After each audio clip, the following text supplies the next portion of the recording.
Salarah Starre is a UK-based advanced law of attraction teacher trainer, coach, public speaker, and leading wellness expert. She will share life-changing wisdom about the law of attraction and how you can use this powerful universal law to build a foundation for bigger and bolder manifesting results. It is time to create the life you deserve, and with Salarah's help, you will.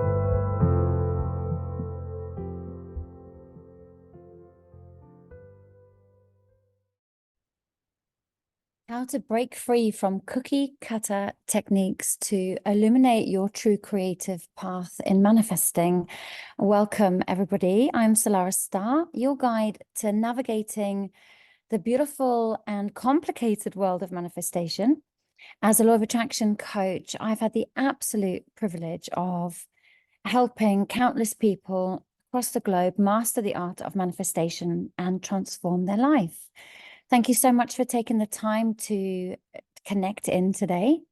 And I am going to be sharing some powerful wisdom to help you crack the manifestation code in your life and discover the key to unlocking your true creative potential.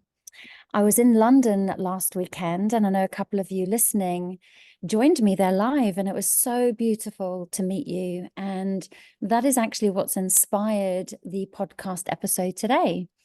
I loved sharing the information and the wisdom so much that I wanted to share it across the globe as well. So for those of you who were there, this is a really great recap for you. And for those of you who weren't able to make it, the universe always has your back, right? So here we go. I'm going to share with you as much of it as I can in the time that we have together today. It was really lovely being in London Olympia. It was on one of the things on my manifestation list, actually. I had always wanted to speak at that event, and it was a couple of years ago I went and supported a friend who was speaking there. And I remember back then thinking, oh, I would love to do this as well. And next thing you know, I get a phone call a few months ago inviting me there as a speaker. And it was everything that I wanted it to be and more. The only thing is I would have liked a bit more time. And that's what's so lovely about us getting together today. I can share that with you without having to be constricted with time. So unlocking the manifestation code has been a journey that I've been on since 2006 when I discovered a book called The Secret. And I was excited and annoyed and all things in between when I discovered this powerful spiritual law. Because I was excited, it meant that I didn't have to live life the way I was anymore and I was in control. But I was also annoyed because I said to the universe, it's like, now you tell me, like, after making such a mess and a mashup of my life, you're now telling me that I am the creator. So it was kind of like a bittersweet thing, but actually it's been beautiful and powerful and transformational and stretching and all the good stuff that comes along with self-actualization. So there are many spiritual laws, law of attraction only being one of them. And when we understand a few of the spiritual laws, at least, we are then able to power up the law of attraction. We understand that the law of attraction teaches that like energy attracts like energy, and what we think about will come about, and our beliefs are creative, and we have the ability to manifest pretty much anything into our reality. And who would not pay attention to somebody saying that? Well, of course you would, because if we have this beautiful, powerful, creative potential, we wouldn't then allow ourselves to stay in the monotony of the kind of rinse, recycle, and repeat Groundhog Day experience that life can be sometimes. We can move our life from being this repetitive, black and white kind of old TV program into high definition surround sound experience. And this is where manifesting comes in and can take us from feeling like every day is just coasting along to us buzzing and fizzing and popping with powerful energy and becoming that true creative force in our life, which is what I'm going to share some information on today. I also love the concept that we don't see the world as the world is. We see the world through the lens as we are. So In other words, we base our reality, or we interpret our reality, or we perceive our reality based on the beliefs, the programs, societal conditioning that has been installed and instilled in us from conception. And actually, that's quite a big conversation to have just there, right? It's like, you mean I'm not actually seeing the people in my world, or the world the way that they are, or the way the world actually is? You mean I'm seeing it through the lens of my own, as I said, beliefs, patterns, and programs, but through my own fears, through my own doubts, through my own limiting beliefs? And the answer is yes. I mean, obviously, we're seeing a whole host of other stuff too, right? There's a load of good stuff in there as well. But when we're struggling to up level and to make the next big shift in our life, it's important to be reminded that we still have some patterns and programs running that are actually sabotaging our efforts to get where it is that we want to get to. And this can be really super frustrating. If that feeling of not truly moving forward, that feeling of, almost going backwards, I guess, in some sense too. And that then brings about all sorts of feelings of fear and desperation and despondency and disappointment, and you name it. And it can be quite a tricky energy to shift out of sometimes.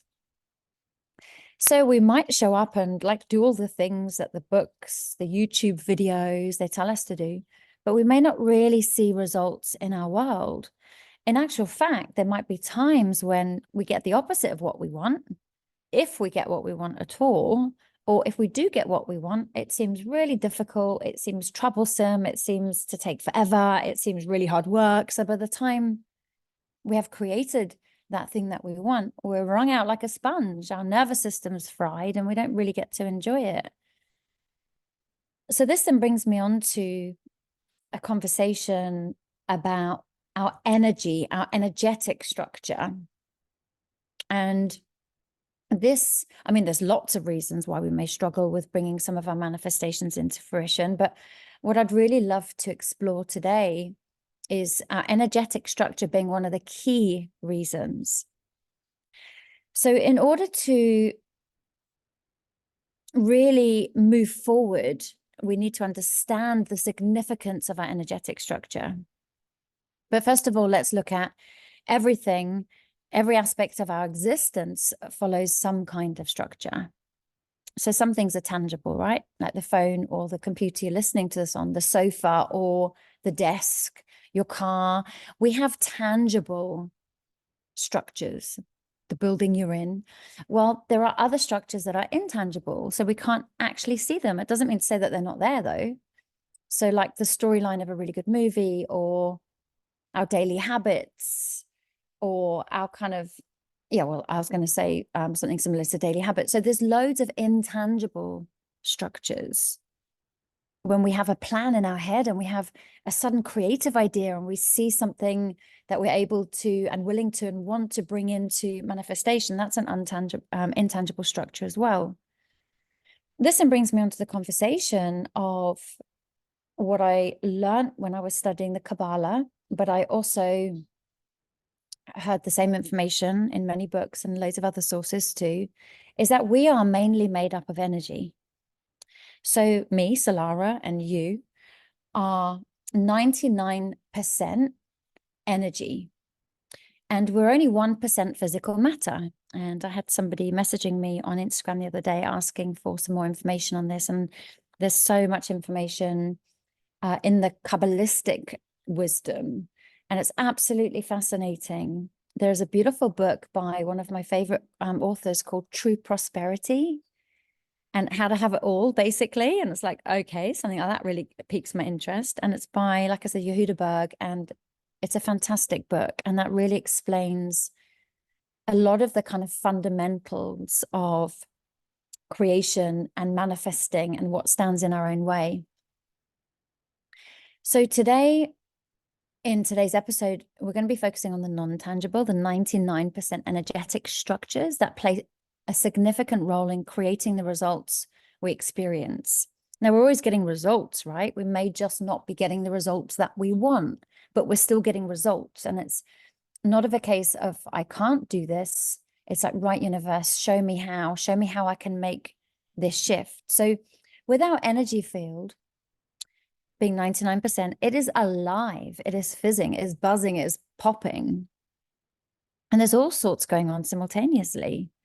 And some of its key structures are made up of ingrained beliefs. Some we may have heard our parents or caregivers or society speaking about. Money doesn't grow on trees, or the rich are, or you have to work really hard, etc., etc., etc. And it's just stuff that we kind of hear, and these do become ingrained. But then also, as we witness our family, our caregivers, and the people directly around us, their beliefs, and life is hard, and you have to work hard for very little, and some of it's spoken, some of it's unspoken. The energy field's also made up of fears, global fears, personal fears. I can go on and on. And as I mentioned before, the societal conditioning, and also our own interpretations, and the stories that we tell ourselves about things through our limiting beliefs and conditionings. It's quite a minefield, actually, and it's a bit like a trip, to be honest. Like, like an acid trip. But so, there you go. I have to just put it out there because it's so illusionary. Like, we never see things as they actually are. We see things through the lens of this energy field that I'm speaking about.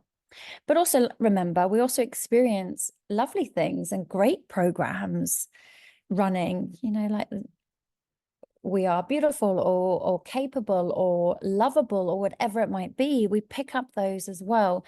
But when we're not moving forward and experiencing the life that we want to experience, it is because there are some patterns, programs, perceptions, illusions, interpretations, whatever it might be, which are a program that is running that is out of alignment with what it is that we want to experience.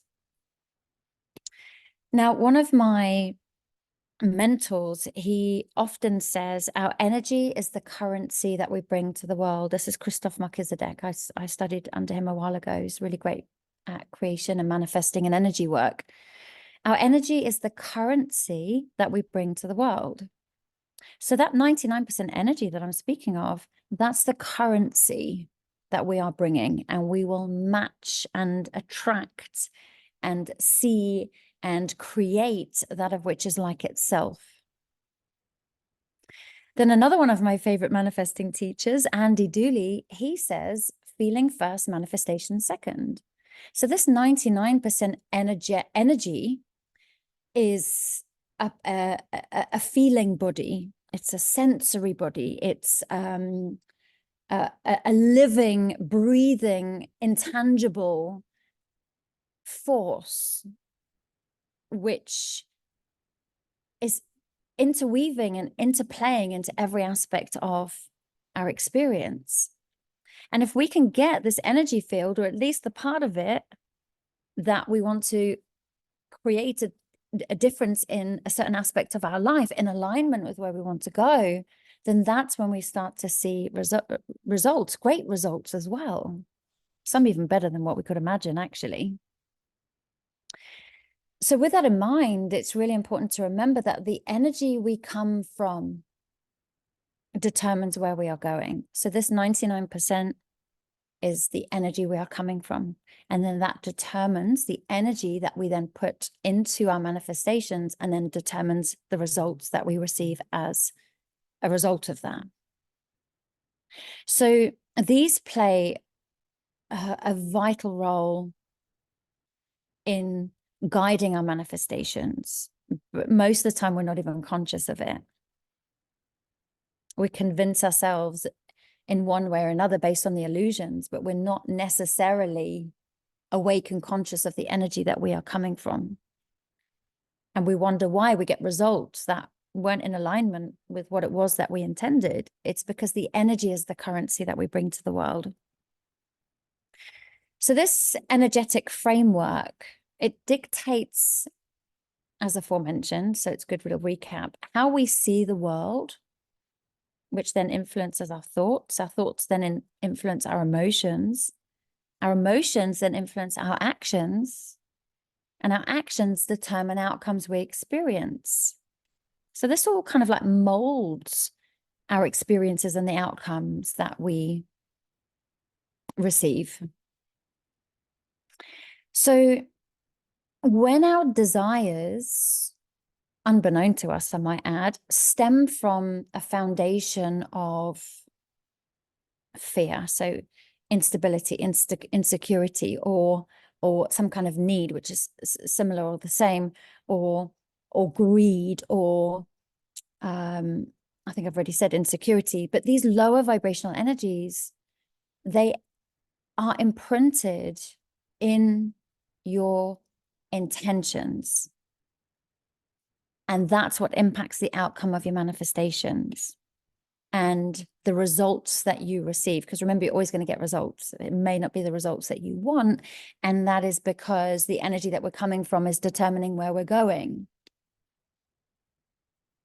So the energy structures that get limited results, those are the types of structures that move forward momentarily, and then they just go back again. They move forward momentarily and then go back again. Move forward momentarily, then go back again. So it's just like repeating the cycle. It's just like a pendulum, just swinging from one end to the other perpetually. Or another way of describing it metaphorically is like a rocking chair. You just rock back and forth. You are experiencing different elements of your same paradigm by doing so, but you're never moving out of it or truly moving out of it. So when we have that kind of rocking chair structure energetically in place, efforts to transform our lives, oh my gosh, it can just feel like really hard work. So you might get initial success, like I mentioned, but then you get the setback, then success again, then a setback, and I don't know about you, but I find that really tiring. It's just like, oh, for God's sake, universe, throw me a bone. Give me something here. My nervous system's fried. I feel wrung out like a sponge. I'm pretty much losing faith. But when we start to understand this, we no longer feel that it's the universe's fault, because we actually understand that it's our energy and something we're doing that is keeping us stuck in that loop. So my question to you is, have you ever found yourself in this kind of cycle of manifesting? Feeling like you're moving forward a bit and it's all exciting, and then you're going back again. Let me know. Email me, salarah@salarahstarre.com. I would absolutely love to hear more about your experience of this. Ready to unleash the power of the Law of Attraction? Join our Law of Attraction Advanced Certificate course to become a certified instructor. This comprehensive program empowers individuals, coaches, and therapists to guide others in manifesting their dreams and embracing abundance and joy. Unlock new career opportunities with this fully insurable training. Gain the expertise to empower others in daily manifestation and make a positive impact in their lives and yours. Enroll now and let the Law of Attraction transform lives. Visit the link in the show notes to embark on this transformative journey. Okay, so now this next part of the conversation, which is all building upon each other and is going to help you to see why you may not be getting the results you want so far. One of my favorite authors is a guy called Robert Fritz, and he wrote an amazing book called The Path of Least Resistance. And it's very practical, very down to earth, doesn't mention the word manifesting, or it has a few things about kind of positive thinking and affirmations, but I love the way that this describes this whole process so logically and so eloquently. And it made me realize, like, oh my God, I've never actually been manifesting. Yes, I've received amazing results with certain things, but I've never been truly manifesting. Stepping into that oh my gosh, fun-loving, energizing, curious place of creation, where I don't really care about what results I get, because I'm just enjoying the journey and I'm enjoying the process of learning and growing and exploring and being. But when I'm in the other form of manifesting, I'm not in that space, right? Everything feels like it's serious, and I've got to do a tick box exercise of meditation, affirmations, visualizations, gratitude, da da da da da. It kind of feels like it's quite a robotic experience rather than one which is free flowing and organic and enjoyable. So Robert Fritz, in his book, he explains how we preemptive strike. So preemptive striking is a way we try to prevent or avoid something we don't want from happening. So many of your dreams, I certainly know many of mine, have been unconsciously motivated by trying to avoid the very thing I didn't want from happening. Like if I was fearful about money, for example, I would then hoard it or tighten up with spending it, or all in the aim to hold on to it, all in the aim to not lose it, all in the aim of creating safety, all coming from fear. So this kind of problem solving, so trying to fix the problem, if you like, inadvertently directs the energy towards the thing itself. And that's a thing that we don't want. And that's why we stay on that rocking chair. And that's why we oscillate in the same paradigm perpetually, over and over. We feed its existence, perpetuate its influence, and feed its continuation. And this is why you may have these feelings of frustration. So preemptive striking might be hoarding money, being tight with money, to avoid debt, or to avoid relying on someone else, or for emergencies. Now, there is a difference, right, between being wise and preemptive striking. There's a very, very big difference. So I do personally feel that it is important to be wise and to have, various pots for things that we're not able to see coming potentially. But it's the energy of that pot which then determines what we then attract. So there's a big difference, and I really want to make sure that this is understood. So people may invest because they're scared of their future, invest money because they're frightened that they're not going to have enough in their future, or they hoard. But what about doing it to attract prosperity and live a life of financial freedom and be in that log cabin that you so desire, or that beautiful mountain house, wherever it is you want to be? But what we do is we focus our energy and our attention and our efforts on visualizing and fearing the worst happening, and then preemptive striking to try and stop that from being the case. So without knowing it, as manifestors, we compromise our true longings for the sake of emotions like safety or acceptance or self-protection or self-preservation, control. I can go on and on and on. So this is what I call defensive manifesting. It's a strategy that only ever invites more of the same. It's the rocking chair. So going back to energy field, this creates a weaker energy field because emotions like insecurity or self-protection, self-preservation, lack of acceptance, whatever it might be, fear, worry, doubt, anxiety, depression, whatever it might be, they vibrate on the lower frequencies. If you think of it a bit like a ladder, the abundance and prosperity and joy and laughter and fun and flow and peace vibrate on the higher frequencies. So when we vibrate on these lower frequencies, this creates a weak energy field, and it only attracts to itself more of the same. What is going on here? the rocking chair. And it just means that we have to work harder for manifestations to appear. And that's what I mean. Like, that's when it gets hard work, right? I remember saying affirmations 250 times and it was really difficult. Yeah, the thing I wanted came, but it was very, very troublesome when it did.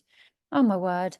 And I thought, I've had enough of all of this. I want to be on this earth to enjoy myself, to enjoy creating, to have fun in the creative process. Instead of these avoidance defensive strategies that just chip away at my inner power. You may have noticed the same, which then just feeds the feelings of inadequacy, insecurity, and stability. And again, keeping us in a loop of problem solving, rocking chair in the current paradigm, never truly manifesting and never truly creating. So, my lovely friends, that is a big conversation, right? Because now you may have a clearer idea as to why your manifestations haven't happened the way you wanted to, or why they've been so difficult. So I am going to be sharing in the next episode some practical strategies for your course correction. The reason why I'm not going to share them now is because I would really love for you to go through a process of understanding this and what I'm saying. So maybe listen to this a couple of more times. Share this with somebody that you know is having a hard time with manifesting. They're not getting the results that they want. And share this with them to say, this could be the answer for you. And then keep yourself tuned. So follow whichever platform you're on, whether it's Spotify or Apple Podcasts or whatever it might be. Hit the follow button. And then the next time we're together, I'm going to be going through practical strategies for you to step out of that problem-solving defense manifesting into a space of true manifesting, which is very, very different. And it's about creating a beautiful vision for your life, not one based on fear or worry, not one driven by desperation, one driven by fun and excitement and the pure joy of the creative process. And I'm also going to be sharing with you a very powerful and one of my favorite, actually, jumping timeline meditations. I'm going to teach you how to jump from your current timeline into the timeline of the person that you are becoming, who has everything that you want to have already, and how to experience the feelings of that place so that you can revisit that visualization over and over and over and over again, so that your energy field becomes so accustomed to experiencing that energy that it has no choice but to align itself beautifully and effortlessly with that reality. So for now, I will be back with you. I was going to say same time next week. My podcast episodes are being published a little bit out of sync at the moment. That's why I say if you follow, and then you can get notifications, but also join my newsletter list. There's a free visualization on there. I'll pop it in the show notes. It's activating your master manifestor meditation visualization. And that's something that I'm sure you will enjoy as well. All right. So anyway, I'm going to love and leave you there for now. Like I said, email me, salarah@salarahstarre.com. If you have any questions about what I've covered today, I would love nothing more than to answer your questions and help you to become the true creative force in your life. Anyway, for now, sending you bundles of love, happy manifesting, and I will be back with you super soon. Thanks for listening. Salarah Starre will be back next week with great insights into the law of attraction. In the meantime, please visit salarahstarre.com.